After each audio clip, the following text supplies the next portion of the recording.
Planet Magazine. Also known as Wednesday 13. Welcome to Brutal Planet Magazine. Welcome to Brutal Planet Magazine. This is all come from a video. Welcome to Brutal Planet Magazine. You're listening to Brutal Planet. Hey, what's up, everybody? CJ Pierce here from Drana Pool, and you listen to Brutal Planet Media right here. Get yourself. Hey, I'm Steve from Within the Ruins, and this is Brutal Planet.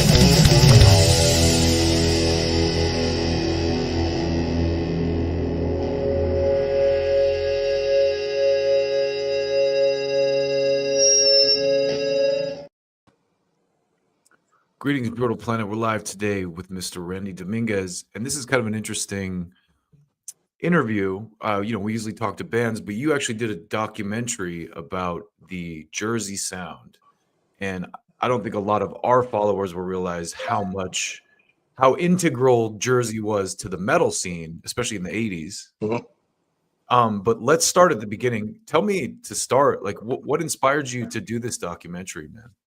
I met the creator of the concept and ultimately with the director at my local cigar bar. I'd smoke cigars. And we were, over time, he had explained this concept and he had just started filming. He titled it The Jersey Sound. And conceptually, it sounded really quite intriguing to me because I think New Jersey sort of loses... it's such a vague state in a way. People just know it as the Garden State or the pollution state further down south by the docks. But it's just so much more. And when I started to realize, when we started looking into it, and realized there were more musicians per capita in the New Jersey than any other state, that New Jersey has transcended the both time and genre. And has kept up with the music scenes throughout. You have cities that are great cities, Chicago, blues. You get New Orleans, you got Seattle, you got Philadelphia, and New York. They all have their own particular vibe, but New Jersey has really transitioned through all of that. And I think as we learn in filming these interviews, and I think it was the best one was Steve Brown from Trickster. He had to go out with his group out to, I think it was LA, for an interview and also to cut an album. And while he was there, what he realized is that, and he says this in the interview, that out in California, and they have some musicians, but the attitude is, what are you gonna do for me, right? That's just sort of the music world there. Whereas in New Jersey, and there are a couple of musicians who really make reference to, you could have your group playing at a gig in a particular town. It could be Asbury Park, it could be Hoboken, it could be anywhere. And you knew of another group that was around the corner that was playing a later gig. And this was much more prominent, I think, in the 70s, early 80s through the club scene. And they'd go over there to support them. There was really this sort of structure that just evolved this attitude of like, we're going to prove ourselves no matter what. And I think Southside Johnny makes reference to that a couple of times in his interviews. That really resonated to me. And I felt that there wasn't a vehicle that could really resonate and explain to people out in California or in Germany or anywhere else what exactly, the music scene is in New Jersey and how vast and how expansive it is. We only touched base for a bit. I'm looking, maybe I can do some more episodes. Right now, we're still trying to promote this one. But I think one of the better things is there's a young man, hip hop artist. His name is Unicorn 151. He's actually starting to make a good name for himself. He's created kind of almost like a new genre in hip hop. It's dance. It's kind of very reactionary to the music rather than a planned choreographed. He's in the documentary, right? Yeah, he is. But funny enough, while we were on June 25th, we had a private showing, and he actually sat next to me with his girlfriend. And what was interesting after the show, I asked him, I said, what did you think? He said, I've learned so much about New Jersey and music and the history of music in New Jersey that I was never aware of. And he said, helped me become a better uh, um, uh, support and really kind of really back up New Jersey as a musical center and through his own music style, and so it was really very gratifying. I had a lot of we about we had about 125 people, about 100, I would say 85% were musicians, and they all came up to me, handshake, smile, some with a hug, and said thank you. I don't know how else I could put it. Fulvio Saceta, the creator, came out with a great concept.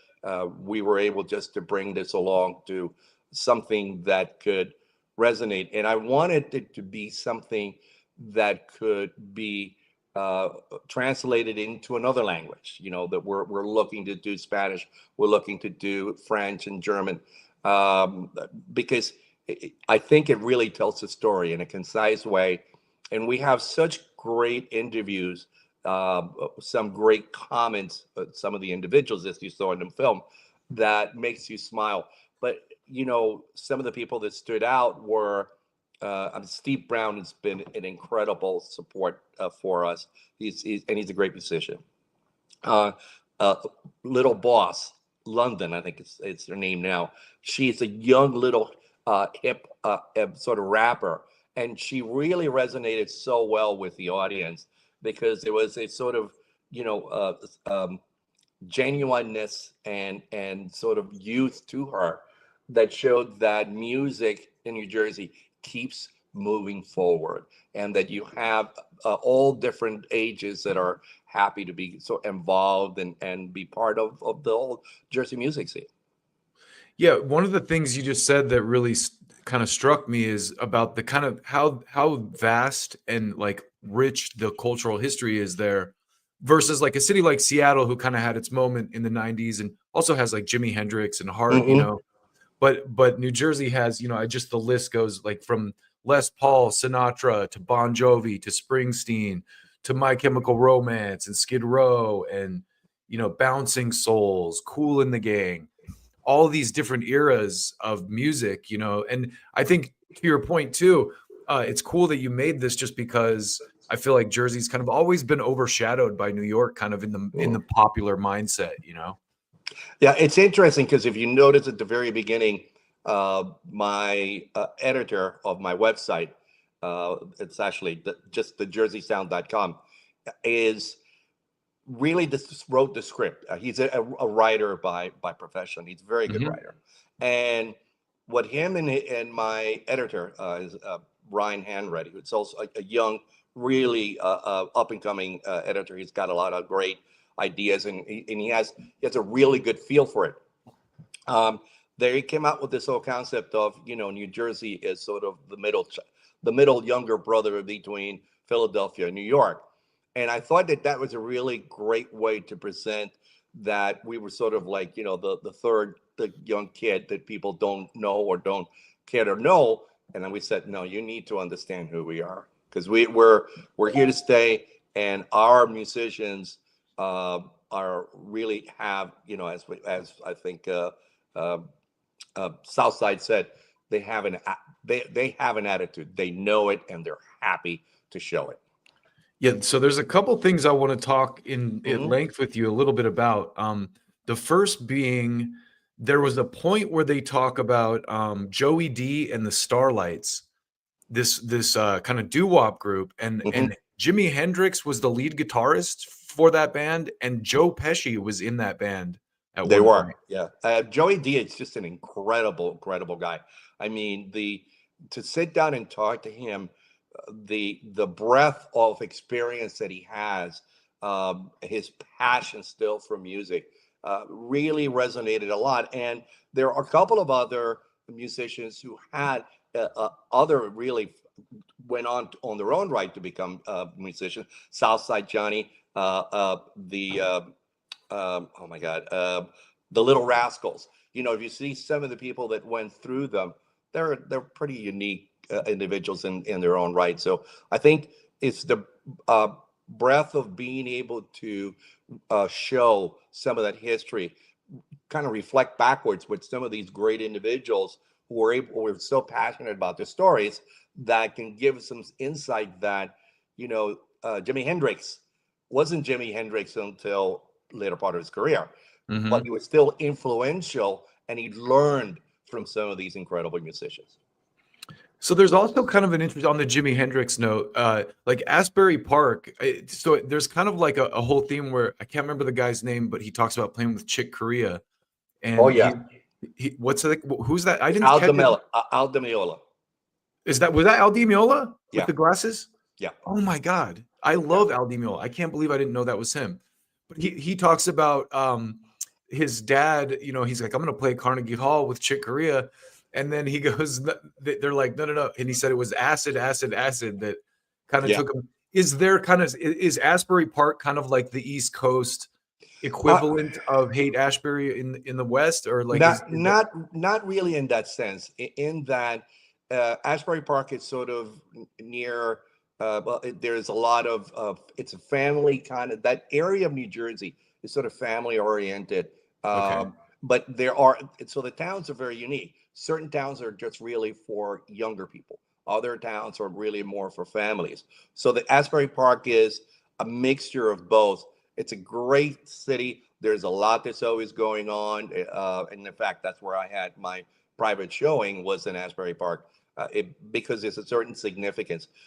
Even if you were to ask Bruce and Bon Jovi, as great as they are, I mean, the influence that they've had on music, they will talk about Frank Sinatra, Southside Johnny, what influence though, and some of the blues musicians back from the 40s, the influence that those musicians had on them and in their music. And I think it resonates by the soulfulness of certainly with Bruce's music. You hear, you kind of feel that soul resonate in throughout all his songs.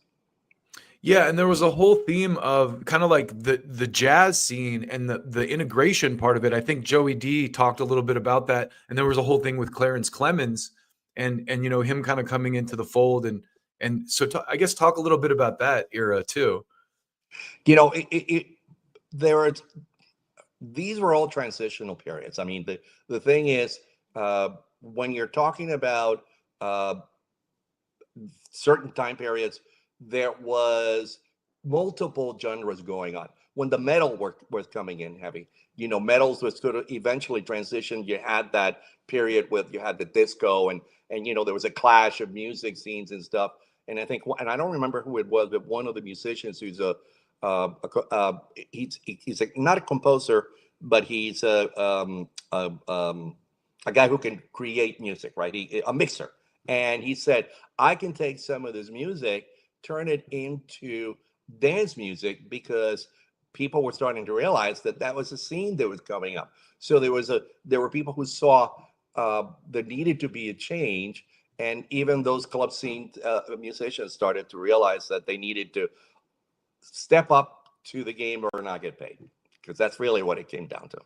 Yeah, yeah, and it seems like there was just a like you said, a real culture of support Mhm. among the artists in the scene locally. Yeah, there. I think that's what I love about the movie is it resonates throughout.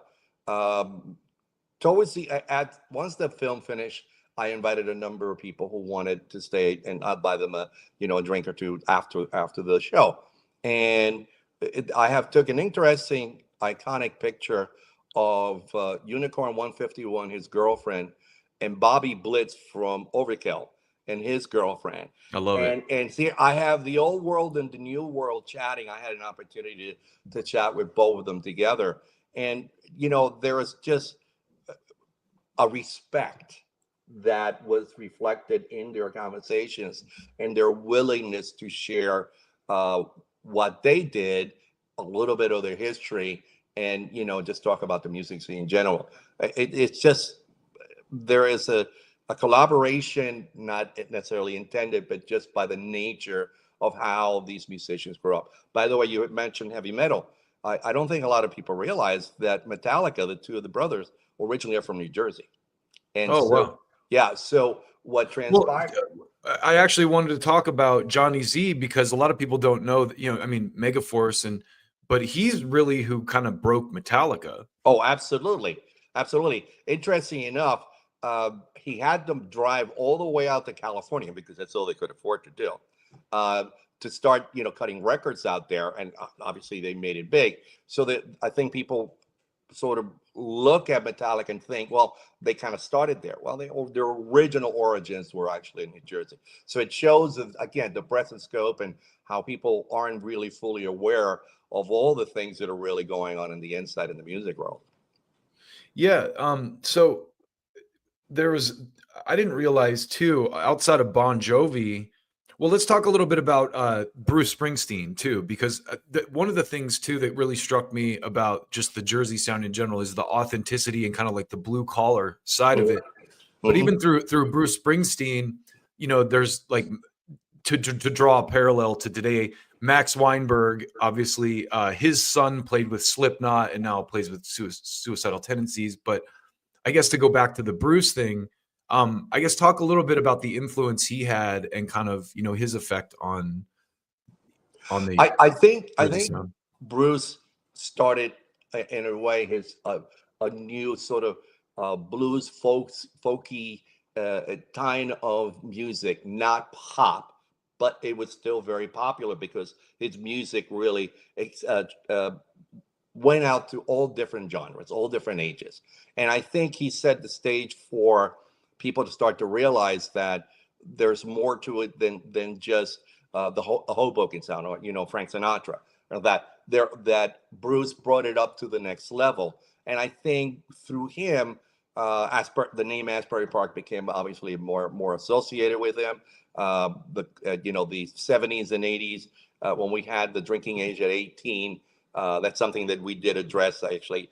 Yeah. Segment put in, because I think it was important. People don't realize that Mothers Against Drunk Driving was created because of the drinking age of 18 and all the fatalities that were going on at the time.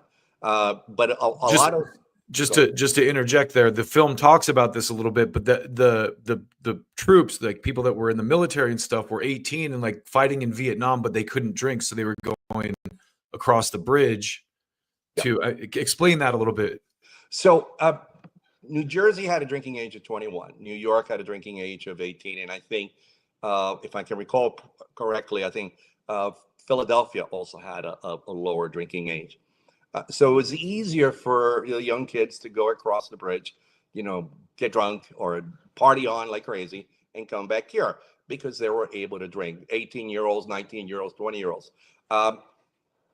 New Jersey started to realize they were losing a lot of revenue. I mean, because that's what it ultimately came down to. And they lowered the drinking age to 19 and to 18. The concept was, and by the way, I'm an ex-Vietnam vet, so I can certainly feel and understand the feeling for that. How can I be? I came back from Vietnam through San Francisco, and myself and two of my buddies. San Francisco sort of our cutting point. I was going to go visit my dad in Florida. I was living in New York at the time, but I knew it would be hard to go see him after that. And my other two friends one went to Texas. No, one went to Louisiana, and I can't remember the other one. So we go to the bar. We're dressed in our greens. I was U.S. Army, and the bartender wouldn't serve us. And I was 20 years old. So drinking age is 21, and I abruptly yelled, well, not yelled, so I spoke very loudly. You mean that I went and fought for this country? I'm 20 years old and you can't serve me a beer? I'm not even looking for a drink, just beer. The whole bar went in an uproar. And, as what I feel really great Americans said, you know what? This is absolutely ridiculous. We understand the concept of the law, but there's always an exception. And I was really grateful. We only had one beer each. It was just simply wanted the taste of that and wanted to engage. And we were asked a lot of questions by the patrons at the bar. And we tried to, we didn't want to minimize it, but we didn't want to kind of make a huge deal out of it. We had all just came back from, the saying in Vietnam was, I know I'm going to heaven because I just came from hell. It was sort of like, the feeling we all had. And you go in there, well, I'm sorry, I'm diverging, but I'll just finish off with this thought. You go in there going, I don't know what's going to happen, because Vietnam was like a real clusterfuck. But by the time you come back, now you have to realign yourself to the real world. Some people were able to make the transition easy. Others had a much more difficult time. I had a great support group, so I was very happy. If you deserve anything after that, it's a drink. Yeah, A beer at the very least. beer. I mean, it's a cold beer. That's all I wanted. Yeah, yeah. So Well, and I didn't even realize this until I watched your film, but the drinking age wasn't even a nationally made 21 until like what, 83, 84? Yeah, I think it was 88. I think it was 84. Ultimately, it became a nationwide age limit. But there are different states added, the lower ages simply because, they just didn't see it. But the Mothers Against Drunk Driving really made a humongous impact when they started going up against, because they were to show the numbers were just really skyrocketing. The kids were, kind of going crazy. By the way, even at lowering the drinking age, this is what created this incredible club scene. I think like between 72, 73 and 80, 83 or so, because there was all this drinking. Bars were fighting with themselves, buying for business by charging 25, 50 cents for a beer or for a drink. And mind you, the cost of living was much, much lower. Inflation was much, much lower. Different time. So it was a different set of circumstances. But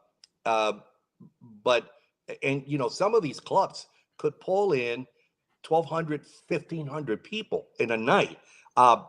When you think about that, and they're charging you $1 or whatever it is, a couple of bucks, the bands, a number of them have said they made more money playing the club scene if they as opposed to going other places and cutting records, because it was just they could be making a couple of $1,000s in a night, and now they would do 2 or 3 gigs if they'd be there from 8 o'clock till 4 o'clock in the a.m.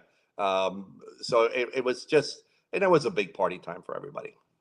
Yeah, hopefully we can get back to that at some point. when you said Mothers Against Drunk Driving, I flashed back to it. My friend had a T-shirt that said "Damn Drunks Against Mad Mothers," and I always thought that was really funny. But apparently it was that dynamic that created the national push to raise the drinking age, right? Yeah, and I think New Jersey's really kind of stood out because the fact they had a 21 age limit. Then they ultimately lowered, and then they came back slow. They didn't come back to 21 right away. I think they went to 19 and then they went to 21. But the numbers in New Jersey kind of skyrocketed. I don't think people realize how many people actually live in New Jersey. I don't remember what the population is now, but it kept growing and growing, and there was a different culture between people who lived in New Jersey, which tended to be if you're not living in one of the bigger towns like Hoboken, Asbury Park, Patterson, some of the other bigger towns, you're pretty much living in the rural area. Whereas in New York City, I lived in New York City for the longest time. Every day was a party day. Yeah. Yeah, it's crazy. I went to New Jersey my first time a couple years ago. One of my best friends lives out there in the Jersey Shore. Mhm. And I didn't realize how kind of how much like forest and like kind of like there's bears and like all kinds of stuff in there's a lot of bears, I guess, and it's much more less urban than you would expect, I think. Yeah, there's certain areas that you have a much more prominent bear population, right? And you're right, they tend to be a little bit more forestry or maybe to a national park, and it happens. I mean, I used to own a cabin in a small town by a lake with a lake property, and we used to have bears that come in. But if you live there, you know how to deal with them, and Right. you don't panic, you don't get scared, you just sort of turn down and turn away from them. And for the most part, bears are just as scared of you as you are of them. Yeah, and me being a big fan of Sopranos, I just had this like daydream of Tony Soprano shooting at bears on his property. Actually, I think in the area that he lived in, or at least where it was filmed, I don't think they had the same issue with bear populations, but some other places did. And it's the whole vibe. So the New Jersey, the Garden State.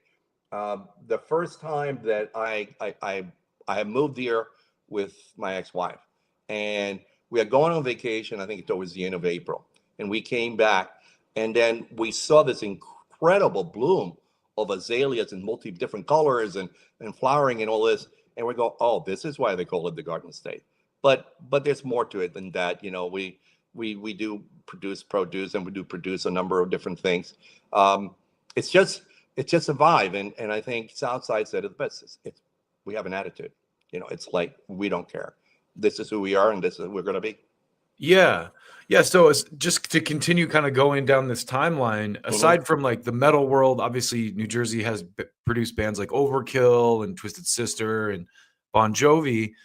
In the 90s, there's obviously a very vibrant hip hop scene. So let's talk a little bit about that. Queen Latifah and Naughty by Nature, Tretch, and all those guys came out of Jersey with a very kind of, I guess I would say Naughty by Nature and like even DOS Effects and some of those 90s like hip hop groups from the Jersey area were a lot more aggressive and like maybe like lyrically technical. Yeah, they were. I think that they started. They were coming in at the latter, sort of the middle of the hip hop period, right? At least for not at the beginning.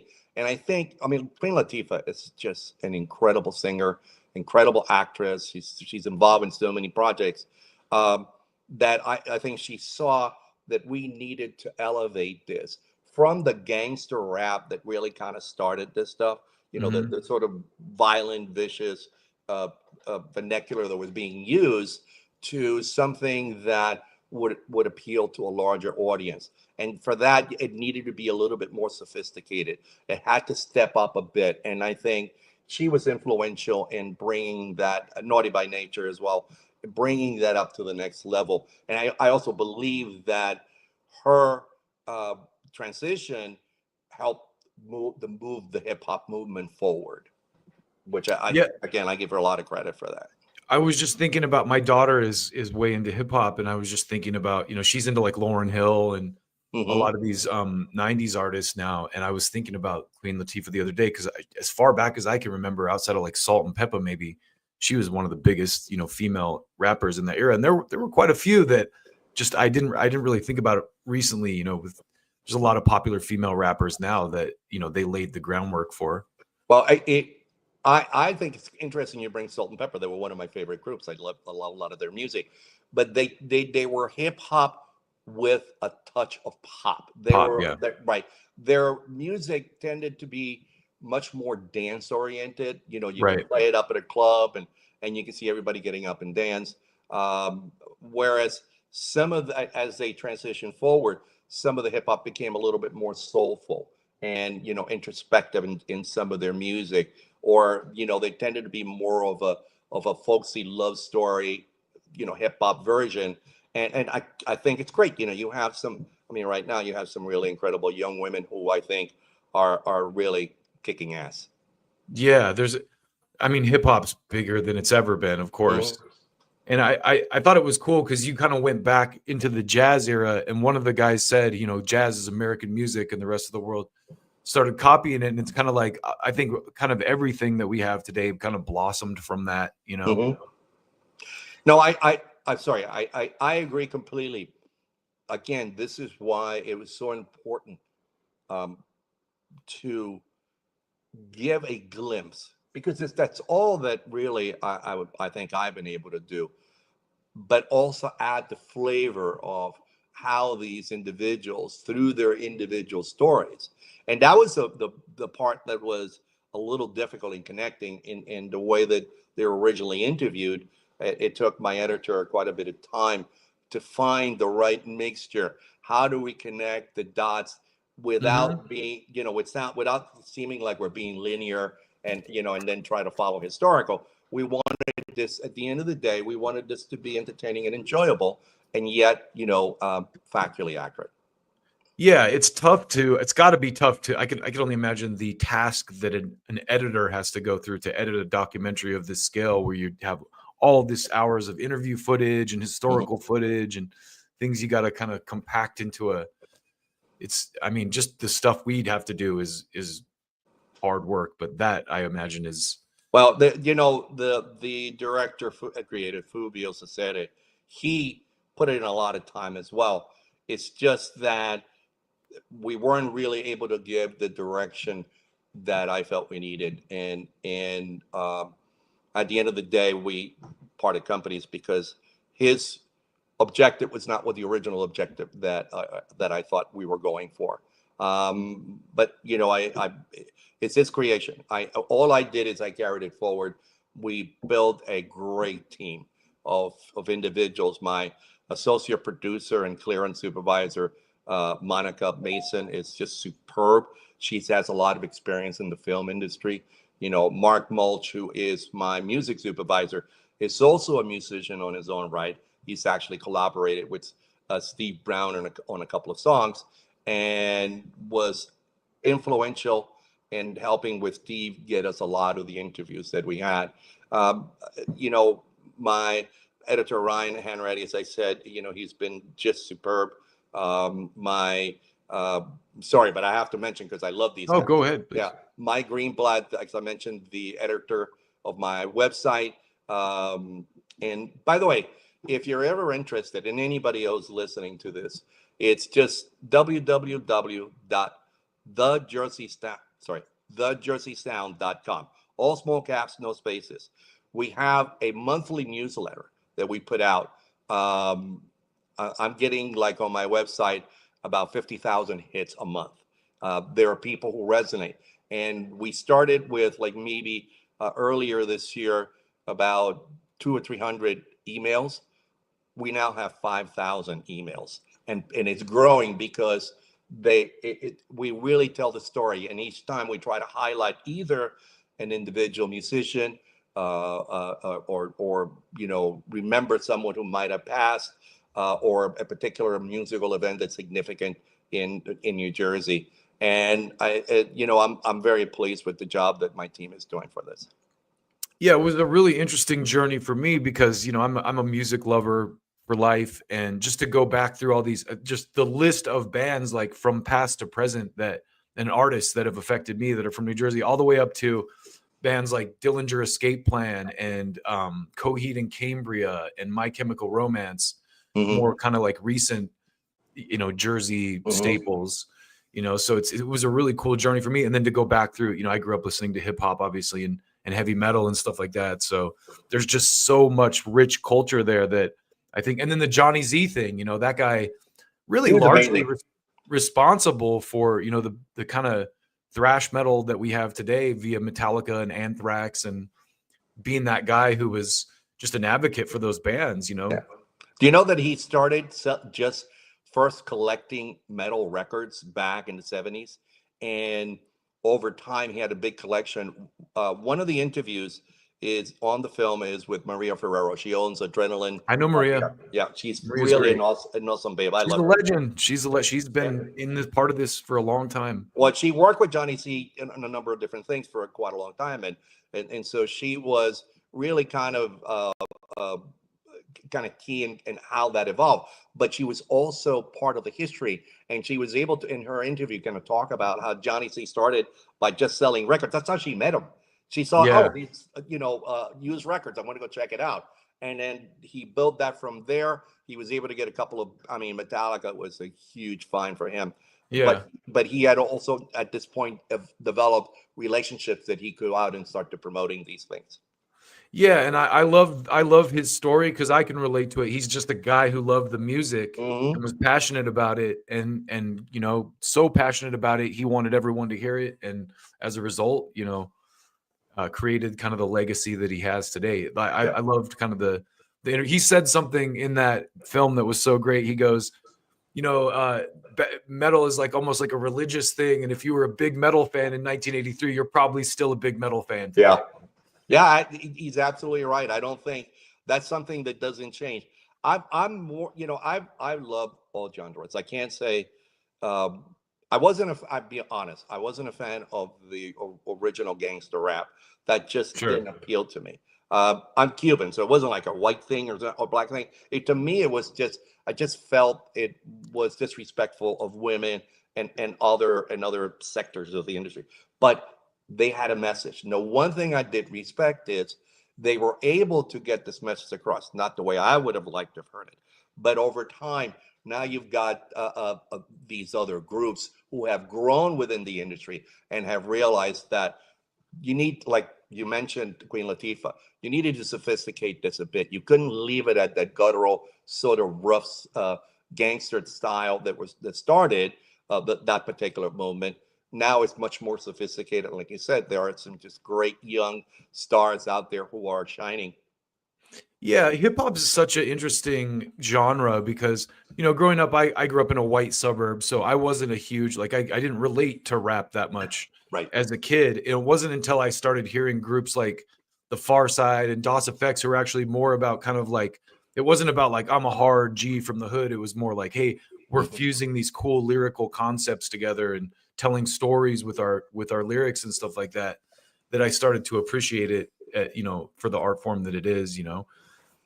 I always think about when you said gangster rap too. There's an episode of Sopranos where I love the Sopranos, such a genius show. But there's an episode where they're talking about gangster rap, and the guy goes, "You still listen to?" I think it's Jackie's son and Tony's son, and he's like, "You still listen to gangster rap?" He's like, "That's all marketing." Well, it's like everything else. It starts off as a rough sort of vehicle, and then it evolves, and then you get the radio producer, it's not the music producers involved, and they want to start to make changes, and I think that it's a sort of interesting but here's the thing. There are actually country and western musicians that have come from New Jersey. There's a couple who live there. I think we interviewed one or two of them. I'm terrible at names, so I have to apologize to them. But they're in the movie. And my music supervisor, Mark Mulch, has approached me recently about a potential project. Eddie Rabbitt was originally from New Jersey. Oh, wow. Yeah. So again, I mean, there are a number of musicians, Steve Brown as well, who started in New Jersey and then transitioned to Nashville. But I go to Nashville once or twice a year. I love that city. It's just, if you love music, you got to go there, regardless of whether you like country and western. You're going to really have a great time. Great restaurants, great vibe. It's both a family place, or if you want to hang out late at night, which I've done on a couple of occasions. It's a fun, really very entertaining town. It's a rock music town. A rock and roll town, a music town. Mm-hmm. I love Austin for that reason too. Yeah, and there's also a lot of history around there, Civil War history. I'm a buff of that, so I got a big kick out of it. But yeah, and we'll see. I can't really talk about this project about Eddie right at this point, but we'll see if we can move this along and move it forward. We could have another documentary with a lot of songs that have not been put out there yet. That's awesome. So, well, the overarching theme of everything too, that I thought kind of like that you kind of tied it off with a bow with, was authenticity, which I thought was kind of like, that was kind of like the running thread between all these artists. And I always got that. I have this I always get along with East Coast people because I feel like they're just bluntly honest. And I lived in LA for almost basically 25 years. And I always had this analogy because I played in bands, and it would be like, hey, I would invite people to our show. I'd be like, hey, come see our band. And my East Coast friends would always be like, fuck your band, but let's get a beer later. I hate your band. The LA people would be like, oh yeah, I'll totally be there. And then they'd be like, oh, my grandma's sick or something. They'd have an excuse. Right. I always loved that kind of, even though it was abrasive or brash, it was just honest. And that's something I kind of felt watching this documentary. I feel like that's definitely a Jersey quality. Well, we chose Southside to be somewhat of the focus because here's a gentleman who I've got a lot of respect for. He could have been the same level as Bruce and Bon Jovi, and that's not what he was looking for. He was just looking to create music that was dear to his heart. He's got a blues, a little bit of a blues background on the way he kind of grew up. He grew up on the other side of Ashbury Park, where there was primarily a black community, and so he was able to. It resonated with him quite a bit, but he's just a very honest guy. We work with his team, and we were just happy that he was able to give us as much time. He's always traveling, so it's always careful. By the way, one of the things that I will say, in any Black period of time, there's always something that you can, sort of, you can squeeze lime out of, lemon juice out of a bad lemon, and you still can make something out of it. During COVID, the door that was open for us was that a lot of these musicians weren't working. And during that, Fulvio took a lot of precautions. He made sure we kept distances and we followed all the protocols that needed to be followed. And they were, they were more comfortable because I think they realized it was a story to tell, and they had the time. So we were very fortunate and were able to take advantage of that. Yeah. Well, that's most of what I had for you. People, you can watch the movie for free on Tubi. And is there any, or go to thejerseysound.com as well? Yeah, exactly. You can, there's a link to it. If you're really interested in and you want to rent it or buy it, you can go through Amazon. It's now on Amazon. Awesome. I have a couple of other deals that are in the works. And if there are any listeners who are in the music industry or in the streaming industry, and they are really interested in really creating a some sort of deal, my agent, Mark Bruder from BRI Video, they can contact me through my website, and I'd be happy to give them the contact number. He's in the process of, we've got a couple of interesting things still working on. It just takes time to evolve these things to the point that that both parties are satisfied. Well, it's a great documentary. I really enjoyed it. It was inspiring to me, and like I said, I went back through like all these musicians, Kool and the Gang, Whitney Houston, Bumblefoot, Bouncing Souls, Glenn Danzig, Ice-T, all these different musicians influential from Jersey that I never even really thought about. So I appreciate you putting it all together. Well, thank you. I appreciate that. I've heard that from a few people, and it really is very gratifying that all the time and energy that went into this. It took about almost 4 years to put all this together, to get all the right songs and to sort of put the mixture in there. It took a while, but I think at the end of the day, I'm happy with it. And if I am, and am seeing individuals like yourself who are really big into music, you have much more of a musical experience and background than I do. I think that tells me that we hit a home run with this one. Yeah, I love these kind of documentaries. I love kind of geeking out on anything music related, and I was definitely all in as soon as I started it. So awesome. Well, Randy, thank you so much for the time, man. Everybody check it out. The documentary is The Jersey Sound. You can watch it on Tubi. You can get it on Amazon. Go to thejerseysound.com. And Randy, come back through and talk to us again when you have something new or a follow-up or. I would love to. And Dustin, I have to say, thank you so much for your time. You're very intuitive in your questions. You're spot on in a lot of them. So, and I appreciate the time you've given me to present my movie to the public. Absolutely, man. I love, this is an interesting conversation for me. So that's what it's all about for me. So definitely appreciate you taking the time to come talk to me. And if anything else new comes up, and like I said, I got a few things that we're working on, looking into, I'll definitely let you know, because I think some of these might be interesting to present to your listening public. Absolutely. Thanks again, Randy. Appreciate you. All right. We'll see you all next time. Thank you so much. Will do. Take care, brother. Take care.